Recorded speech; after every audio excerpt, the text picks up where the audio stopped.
Hey, what's up, friends? It's Ken here, and we are in for an incredible conversation today. What if one pitch could make you billions of dollars?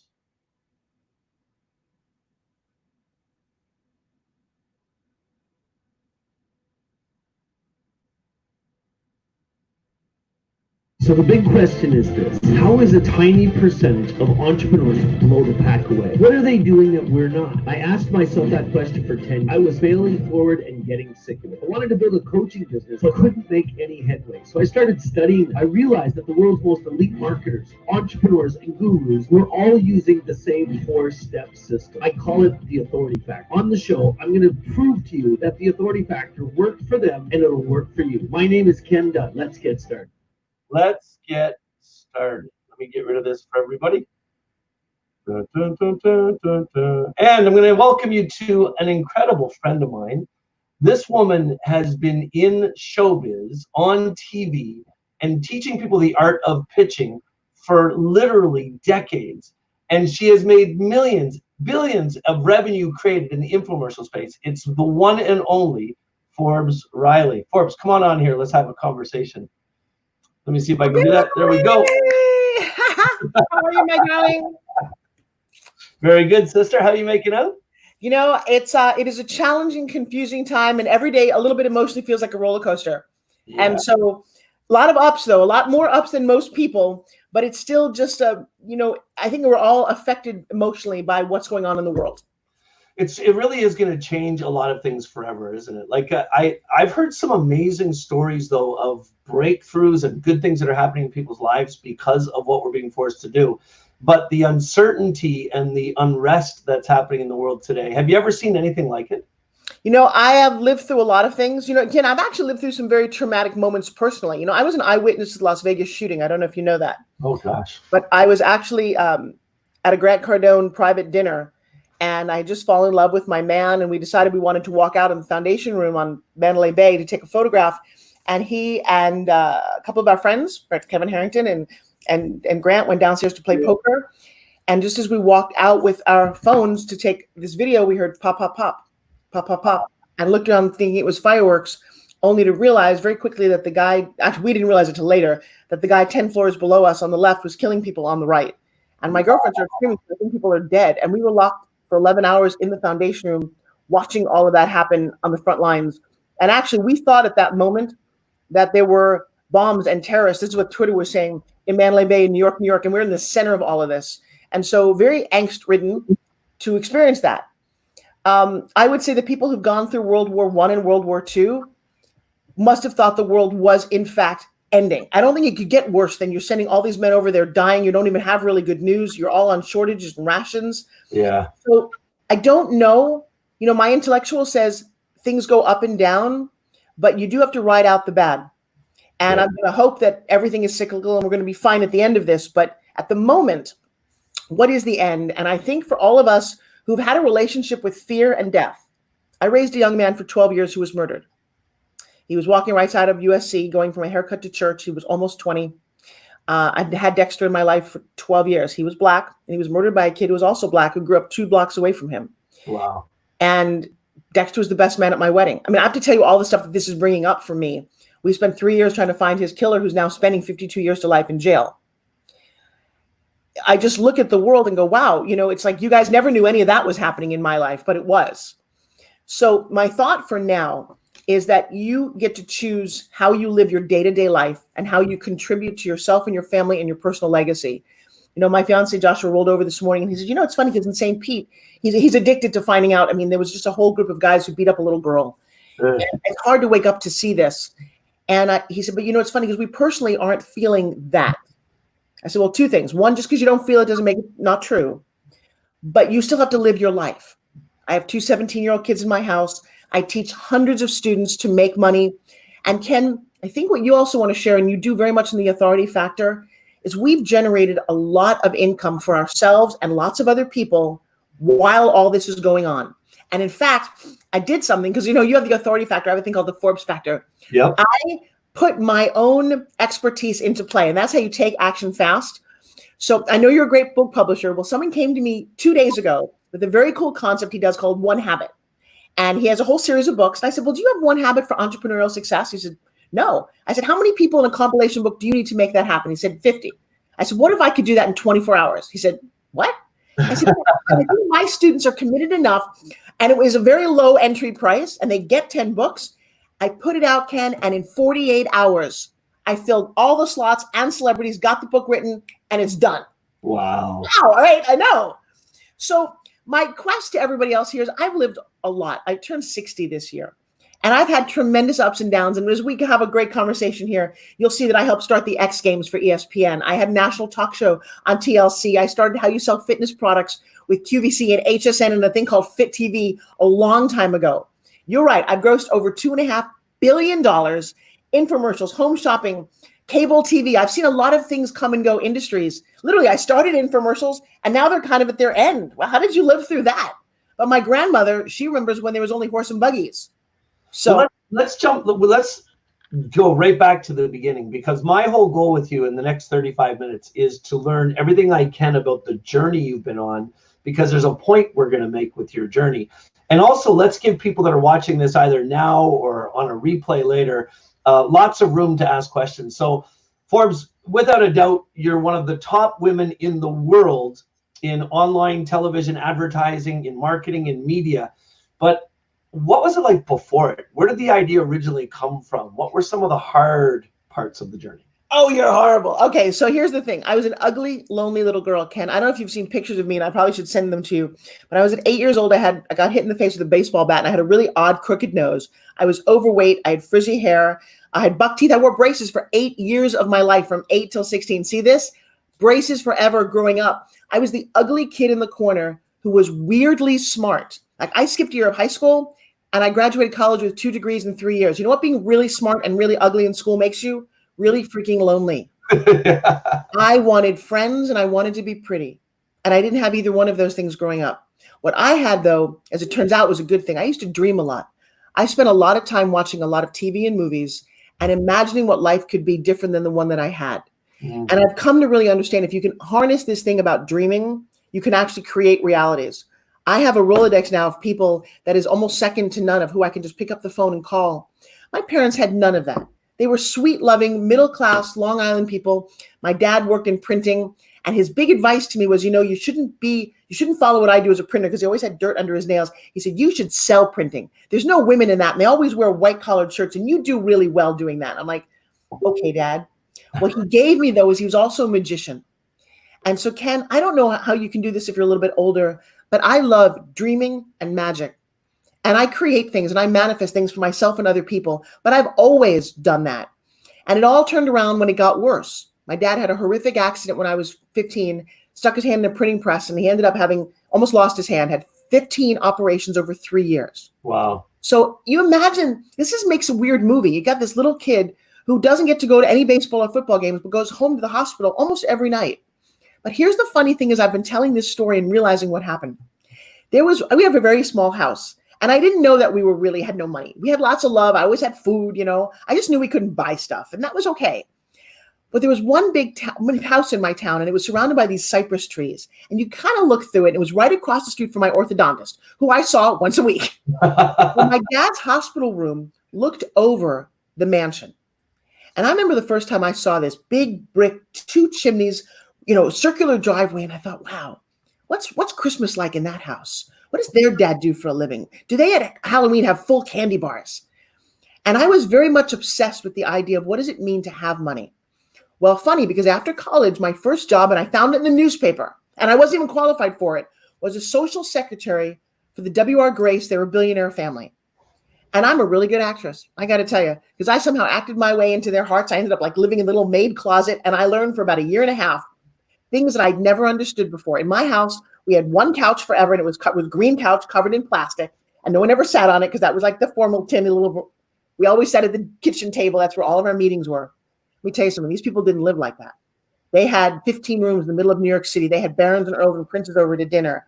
And I spent a lot of time talking to people. And at one point, Mrs. Grace turns to me and she says, you need to go get Louis Vuitton out of the trunk. We were driving in her car, and I'm like, who's in the trunk? And she looked at me and she said, oh, you'll learn. And I said, yes, that's what I'm here to do. I'm here to learn how all the princesses and all the movies that I love, how did they live? And a glamorous lifestyle. And Ken, when you look at like my website or the architect of my life, I created that. The nose got fixed. I ended up entering a beauty pageant because I needed money for college, and I won. I was a Miss Teenage New York in the Miss Teenage America pageant with Bob Hope on NBC. And then after high school, well, then there were a couple of things, and everybody should find one of these, a little fairy godfather. I wanted to be an actress. I just did. And I never got cast in high school. Everyone else got the leads. I got like third town person from the left and chorus. My senior year of high school, I was going to be a lawyer. That's what I thought smart kids did. I auditioned for a play, Shakespeare's As You Like It. I don't really know that great at Shakespeare. When I look at the call sheet, my name's not at the bottom anywhere. I look at the very, very top, Ken. There's my name as Rosalind. And I thought, I don't even think I could do this. Somebody made a mistake. So I went to the professor, David Richmond, and I said, okay, really? You're going to ask me now? Okay. And he sat me down. He said, look, he said, you are her. You are aggressive and fun and manipulative, and you deserve to win, and you help people, and you're a great communicator. And I'm listening to this man saying everything that only I in my heart knew was true about me. Ken, you know what's crazy about Professor David Richmond? He was 100% legally blind. Oh, wow. He couldn't see all the stuff that everyone got hung up on and why I got bullied for all those years. And it was that one man and then doing the play and succeeding, and it was a huge hit. I called my parents and I said, I know you invested a lot of money, Mom and Dad, but I'm going to New York to be an actress. And they're like, I know. I'm like, I know. I have no money. I ended up living in a 4-story walk-up over a Chinese restaurant. Ken, I got the lead for my very first audition in a movie called Splatter University. It's still a cult hit right now. I ended up on Broadway with Christopher Reeve. And then I had to figure out how to be creative work-wise. I just don't know how to do things the way other people do. Everybody's a waitress as an actress. I can't wait on anybody. I'm terrible. I created a company with another guy called Stripogram. And we made $1 million by the time I was 27. We delivered singing and stripping telegrams.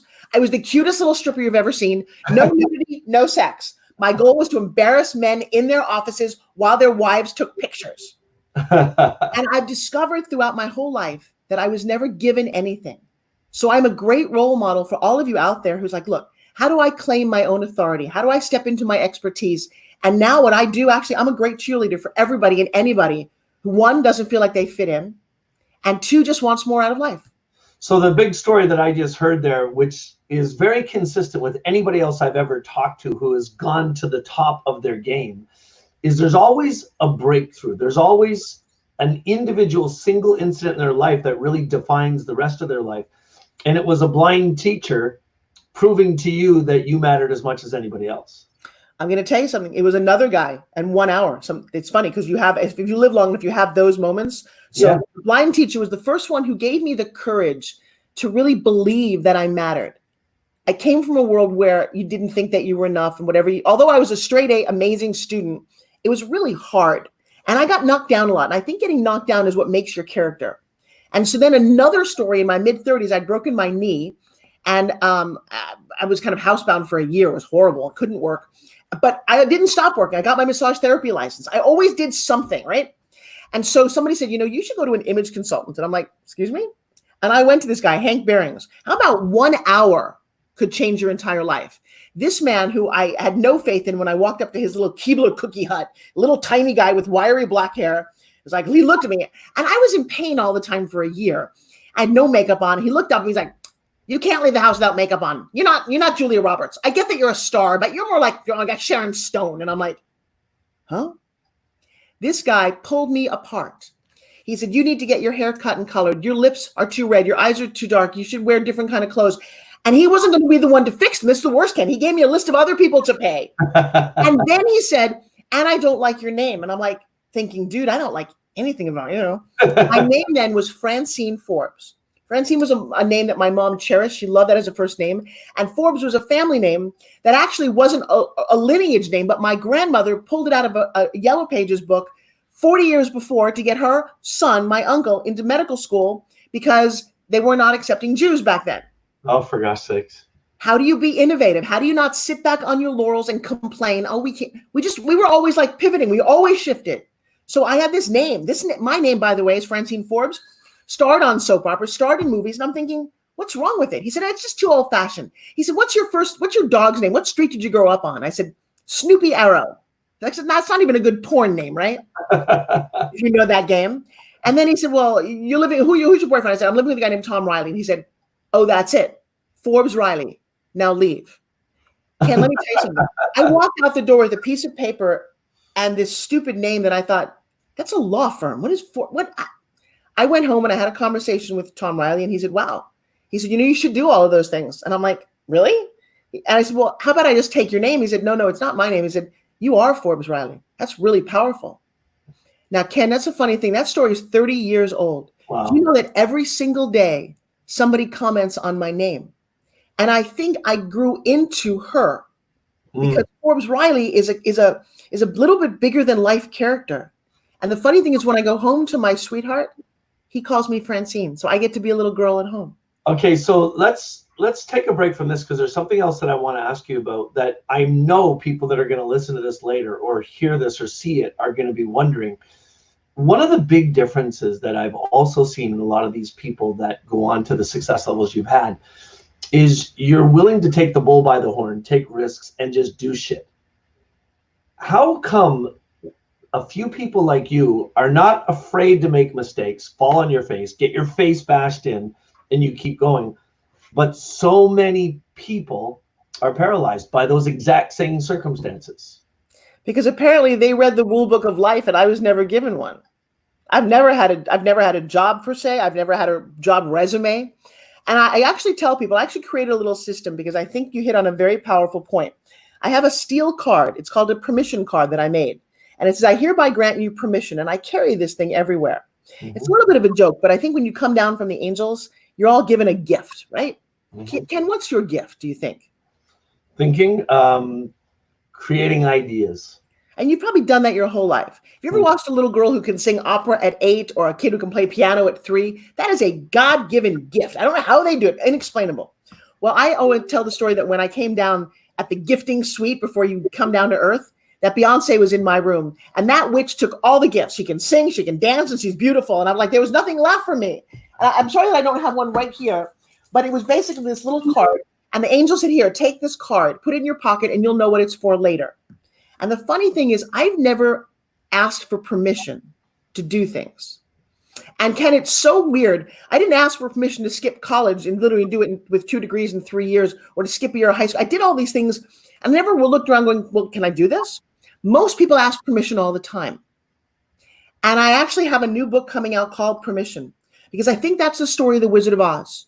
You know who you are inside. You know that you've got a gift or a talent. In the case of the wizard, they had the courage and a heart and a brain, and Dorothy wanted to go home. But rather than act on what they thought they had, they went through perils, like most of us do, to trying to find a great wizard or a mentor or coach to say, yes, I will give that to you. Well, it turns out the wizard wasn't real because there is no wizard. You turn out to be your own wizard. Right. And you kind of have to ask either your higher power or your heart or whatever it is that works for you.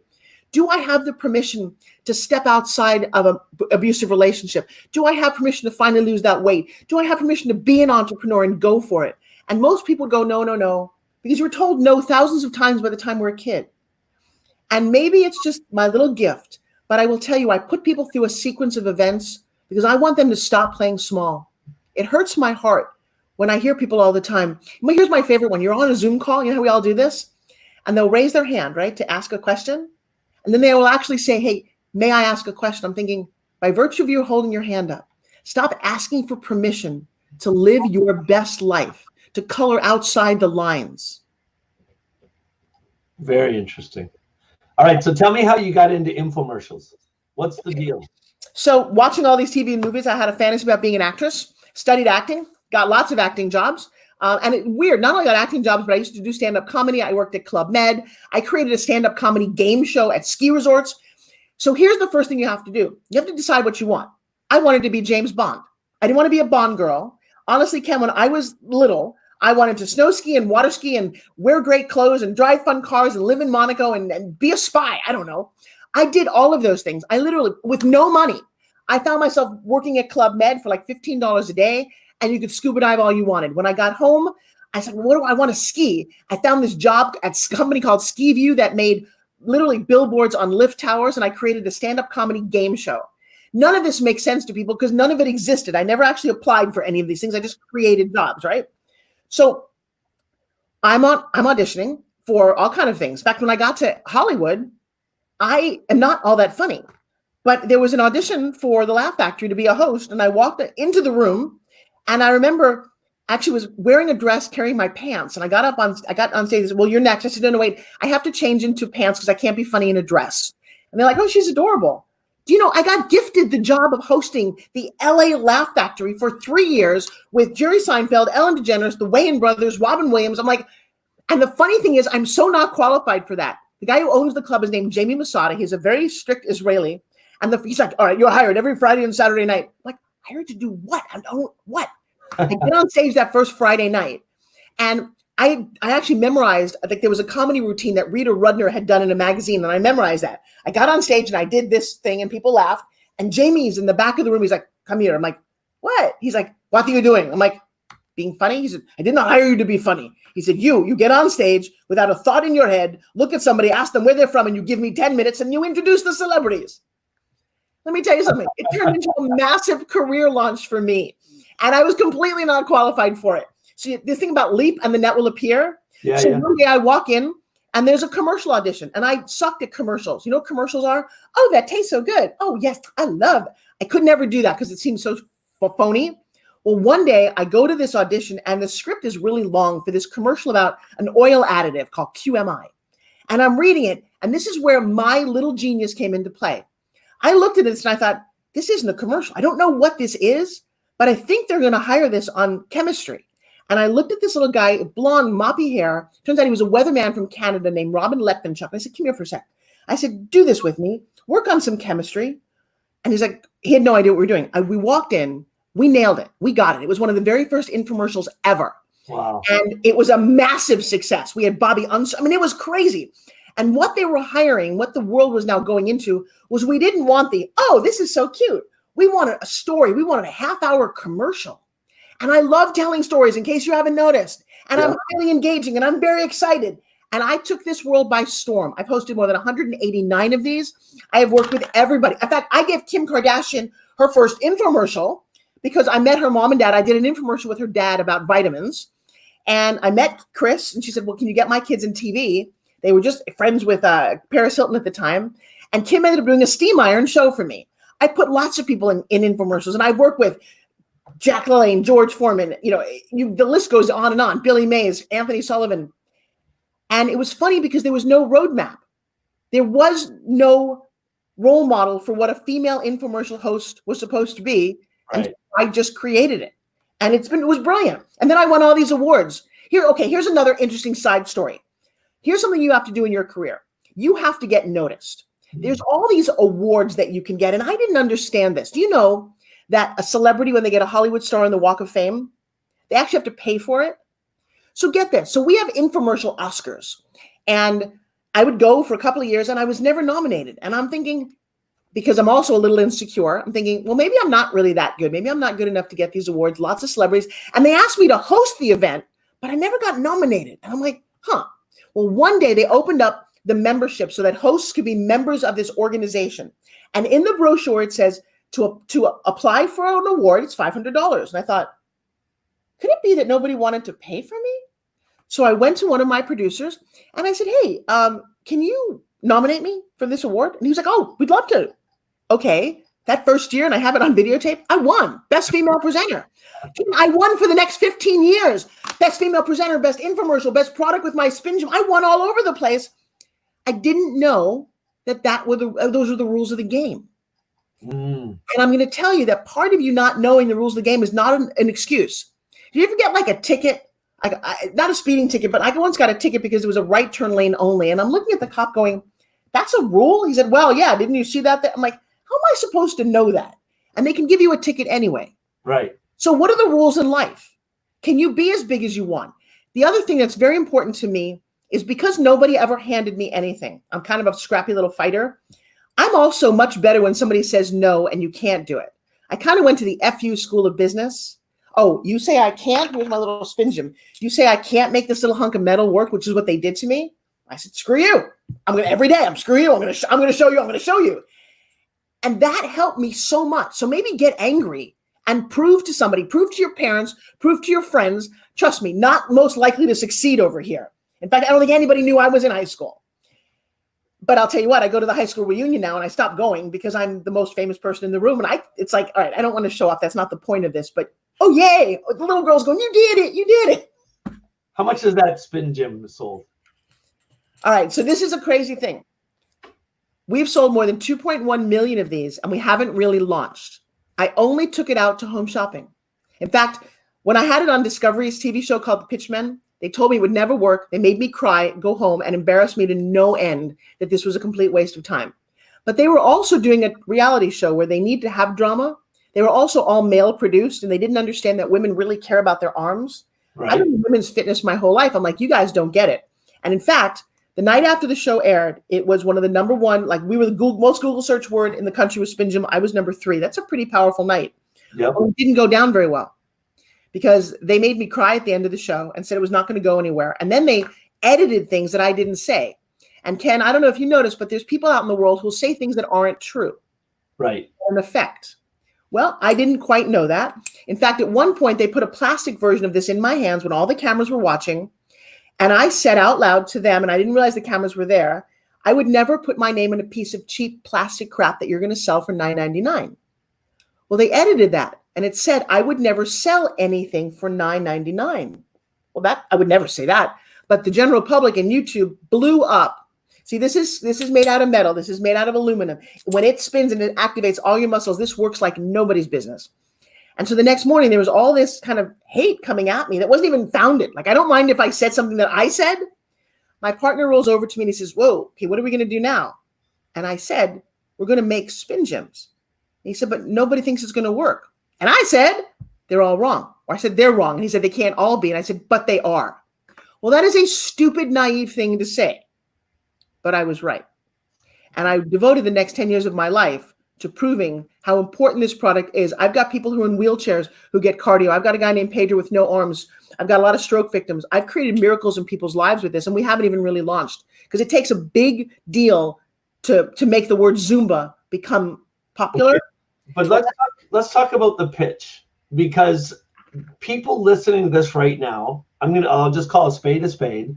You're not helping people's confidence right now because your ability to communicate is as good as anybody I've ever met in my life. The way you're flowing right now and information is coming right off your tongue. But the pitch is everything. That's what's going to make somebody successful or somebody fail. And they're listening to you and they're saying, I could never do what Forbes does. How do you help somebody to get over that? Well, I've helped a couple of million people. I'll tell you why, because I have a structure to this. So the first thing it starts with is your name. There is really a structure. And I'll tell you, I spend a lot of time dissecting my own brain to figure out how this works. When you meet somebody, what's the first thing you do? You introduce yourself, right? Mm-hmm. So, hi, my name is Forbes. Forbes Riley. Forbes is the magazine. What little image do you have in your head right now? Yeah, success, popularity. Hey, my name is Ken Dunn. I do a lot of publishing and and pretty much done for you ways to get entrepreneurs on the internet. If you want things done fast, you're going to look at Ken Dunn. You don't have to be that silly about it, but I will tell you that moment, because so often we do this. Hi, my name is nice to meet you. You don't even value your own name. That's where the pitch starts. Who are you and what is it? Now, the next question they're going to ask you is what? What do you do? And this is where most people just blow it. And it is all about the structure of the pitch. Hey, Ken, what do you do? You asking me right now? Of course. You're the only one on the street. I know what I do. Listen, there's a lot of people out there with a lot of information in their minds, people that have been asked for years for advice by other people. I help people to monetize those things they already know. Bingo. This is why Ken is successful, and you're listening to a show called The Authority Factor. When I asked people in my pitch class last night, what do they do? Here's what typical people say. Well, Forbes, I'm an entrepreneur and I'm a speaker and I've got a new book coming out. And what did they do? They ran a laundry list of nothing that tells you nothing, that painted no pictures in your head. So I have a little structure that starts out with as a. So Ken, you might say, as a publisher who's been in business for 30 years working with people to get their messages out, I now perfected my system and I put it into a whole program called The Authority Factor. Mm-hmm. Wow. So give me, let's pretend you're somebody else. Make up an occupation. What is it? Plumber. Okay. Hey, Forbes, As a generational son of plumbers, my family's been in business for 70 years. I'll tell you, there's some skills you can't learn in a book. I have managed to save people millions. If that leaky faucet, Forbes, like I fixed with you, you had 52,000 gallons of last month because your kid's toilet ran. Not only can I save you money, but I can teach you how to fix it in your house, because most plumbers, they just charge too much. You want to know more? Bingo. Give me another. Doesn't matter what you are. Most people don't think to take those 3 sentences they have. And here's what pitching is. Pitching is not selling. Pitching is exciting, engaging, and enrolling. Getting people. So you can't say the word entrepreneur. It doesn't mean anything. Oh, you're a book author. Or you're a student. These are stupid words, guys. And words matter. My least favorite is I'm retired. Well, good for you. What did you retire from? Instead of saying you're retired, say, Forbes, I spent 30 years in the school system. If I can wrangle 8-year-olds, you want me to work with you. But I'm bummed. And so it literally is a script and a way to say these things. The next thing I teach in pitch class, because it is very teachable, who are you talking to? Especially in the day and age of these cameras and the phone here, right? Who are you talking to when you talk, Ken? I'm talking to men and women that are between 40 and 60 years old. You know what's so funny? That's the wrong answer. Oh, good. That's funny. No, because if you do that, you're going to sound very presentational. I know that you got your avatar. Oh, that's so politically correct. You're only talking to one person, baby. There's only ever one set of ears who can hear you. And in fact, they could be 40, or they could be 60, or they could be a little hard of hearing. I've made my entire living through this camera. So I know there's lots of people who listen. And so what I do strategically when I'm trying to convey and do in an infomercial, make a point, I call it like playing tennis. I'm going to lob ideas back and forth. I'm sorry, I'm going to volley, and then I'm going to boom, smack one. So we're going to talk about, hey, if you've got a stain in your carpet, how many times have you poured red wine on that, right? This product will do blah, blah, blah, blah, blah. Then I'm going to say, but if you're a busy working mom, this works when the kids spill this. Or if you're a machinist and you walk in and there's dirt on the, you know what I just did? I targeted one person, one group of people who can feel what I'm doing and providing a solution. Right. So all of those things, it's probably about a 15-step process. I have a thing I do. I teach pitch class because I hear pitch like music. I really do. When I hear there's too many words, it doesn't work. And when you get it right, the funny thing is when you get your pitch down, you want to share it with people because you want to get a reaction. The next part about pitch, and I'm going to do one little magic trick for you. This comes from my dad, is what if you began with the end in mind? You want to enroll somebody. You want them to give you their money so you can give them a product. And Ken, at the end of a sale, this is another trick question. At the end of a sale, what do you want your customer to say to you? Well, I know the wrong answer is thank you. Oh, no, that actually is the right answer. Okay. How'd you know that? Why'd you say wrong answer? Well, because that seems obvious to me, but I wasn't sure where you were going with it. Because you're freaking successful as all get out. This is what most people don't know. They will say, well, at the end of a sale, I want money. I want an email. No, you actually do want a thank you. That means you gave them what they wanted. Next thing. And I know I'm going to dump a whole lot of secrets on you. This is why people come to class and train with me. So Ken, let's play a little game. I went to a sales training a couple of weeks ago. During the sales training, somehow miraculously, I actually lost 8 pounds. What's the first question you want to ask me? How? Really? How did I predict what you would say? How? Okay. I know how to do that. Really? I have a whole bunch of post-its. I can get you to say all kinds of things. Then you own the conversation. That's the joy of pitching. I know the answer. I'm going to have another one. And I know the answer to this one. Ken, you want to see something cool? Yeah. That's the right answer. It's what everybody says. And then I start showing you this because it's cool. The next thing you know, you're buying a spin gym. How did you do that? Because I systematically created a pitch. A pitch is how you get a yes from somebody a lot, how you enroll them, excite them. And the last part that most people are seriously missing, especially with everybody being a coach, you all try to give people what you think they need. Right. They don't buy what they need. They buy what they want. And they'll only buy what they want. So your job is to not sell them, but it is to elicit that. Well, what is it that they want? So crazy thing about this. And then your pitch switches a little. So get this. I've got this in my hands, right? If I'm looking at a woman who is 400 pounds overweight, my pitch is, if you don't have time for the gym, she's maybe not going to the gym, right? My pitch to her might be, hey, you know what? If you find yourself sitting at home a lot watching TV and you want a quick 5-minute workout, this is the product for you. But now I look at my muscle bound, jock over here, and I'm not going to say that. He's not sitting on the couch. I'm going to switch my pitch and go, hey, you know what? In between sets to the gym, if you want to stay warm and pumped, this is the thing for you.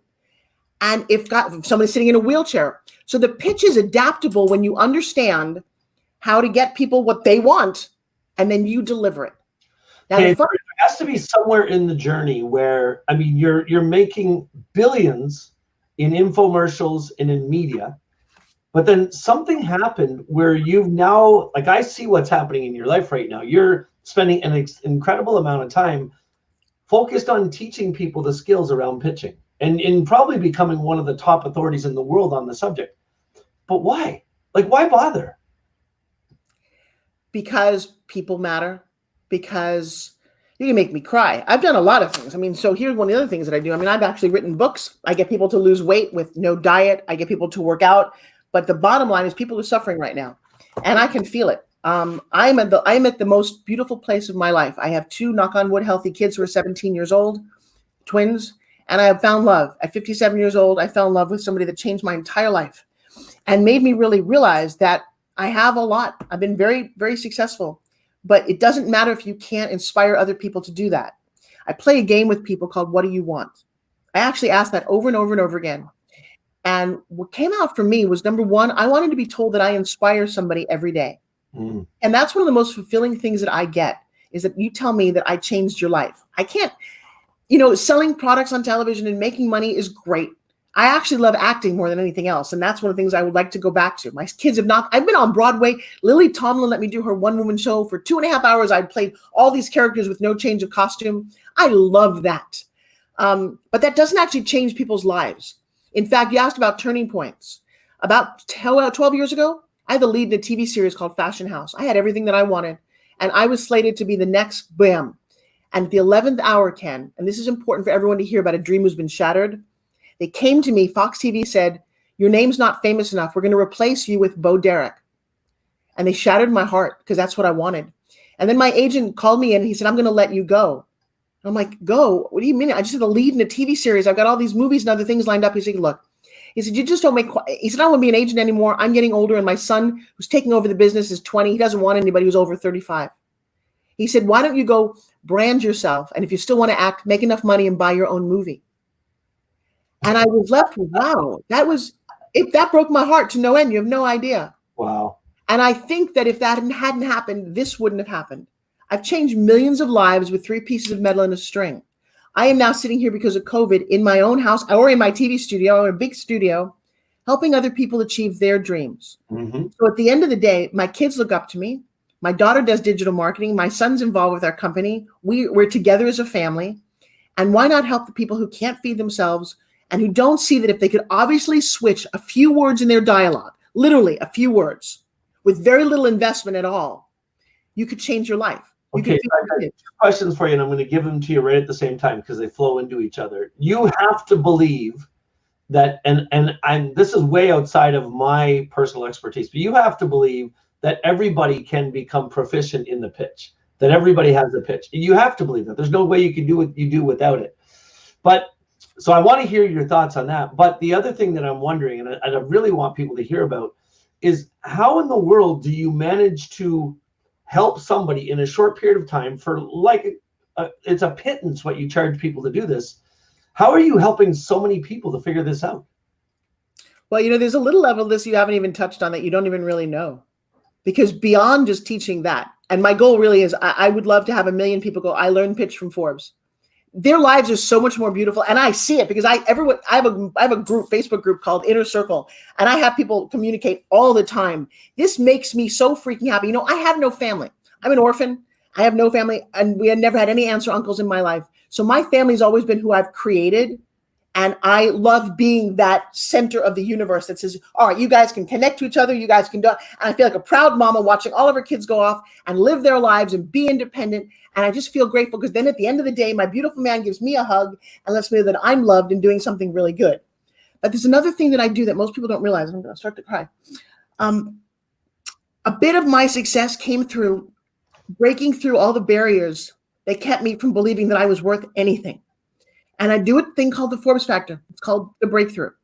And I started doing it in my living room about 18 years ago. and I do it about 4 or 5 times a year. Very quiet. You would have never heard about it without the internet.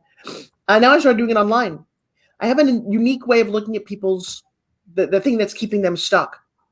And I'm very passionate with all the research and all the work that I've done on my brain and how it works and how it holds on to first traumas. And no matter how good you are and how skilled you are and how many degrees you have, you still can't break through because something in your past is holding you back. And I dedicate a lot of time and energy, but I will also tell you that in one 20-minute session, I have cured and fixed anybody and everybody. You give me them, 100% money back guarantee. I've never failed this. Drug addicts, rape victims. One of my girls lost 200 pounds, was made a pass at her by her plumber. She turned her back. He shot her 2 times in the back, raped her, and left her for dead. I have stories that would make your hair stand on end, and every one of my people is functioning and happy, no suicides, and they're living fulfilled lives. At the end of this journey, I have people who are going to go, oh my God, I'm living my life because of Forbes Riley, and that means so much to me. Forbes, how important is it for people to be truly passionate about what they do? It's everything. What do you mean? I show a pitch of Jack LaLanne. Jack was 88 years old, and we had this conversation in Toronto, Canada, and we didn't rehearse at all. He stands next to me. I introduce him. He turns to the camera, and he says, guys, he said, I've been doing this for a long time. I'm so passionate about this juicer, so doggone excited about it, I can't sleep at night. That passionate, 88, a man who does not need anything in the world. He died at 96, juicing every morning. I was in his house. He never stopped believing that his place on earth was to make people healthier. And every day, in every way, he would do that mission. And I'll tell you, I don't have a job. I'm on a mission. When you can actually say that, Ken, what are you on a mission to do right now? To help coaches, to help us make as many people monetize their experience as humanly possible. Why? Because I fought for 15 years to make that happen in my own life and gave up 3 times, but I know the freedom that I live today because of it. Why is that? Go back a little bit. But that's really profound. I can buy into you now. But go back a little bit earlier. Why is it so important to help people the way you do? Why is it so important to help people the way that I do? That's an interesting question. It's because I spent 15 years. No. Go back beyond the 15. Go back to the younger Ken, because you could be doing anything. Oh, sure. Think about why you do this. When you were younger, what drove you to be this compassionate and this helpful? Oh, it's just because of what I went through. It's because of what life was like before the freedom. It's because of the memories it constantly has in my head. So for everybody listening, we call this "Don't let your pain go wasted." If you've been hurt, if you've been dismissed, turn that around. Put that as gas in your gas tank. And I actually work with people to do this, to create that mission statement where you can say, I am on a mission too. When you can say that and we can say that with authority, that's what my mission is here to do, is to unlock people to keep their past from, creating their future. I'm on a mission to do that. I'm on a mission to give you a pitch that will literally unlock the key to anything and everything that you want. You master that, your life gets better. So there has to be a massive amount of gratitude in your soul then, because you're saying you take the darkest moments of your life and you turn those into the things that motivate. Oh, it's genius. Otherwise, it just eats at you. I mean, I just read yesterday that Elvis Presley's grandson at 27 committed suicide. And I don't know what demons got a hold of him, but I'll tell you what, don't ever get to that point.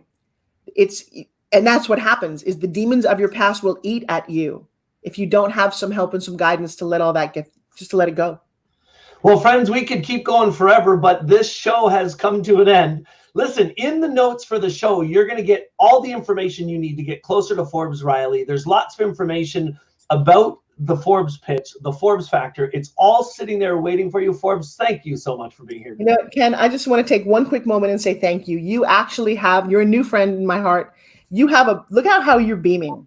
You, my friend, are on a mission to help people. And I am grateful, and everybody listening to you and in your world should take a moment and say thank you for all the pain you went through to make you how amazing you are right now. So I appreciate you. See you guys all next time on The Authority Factor.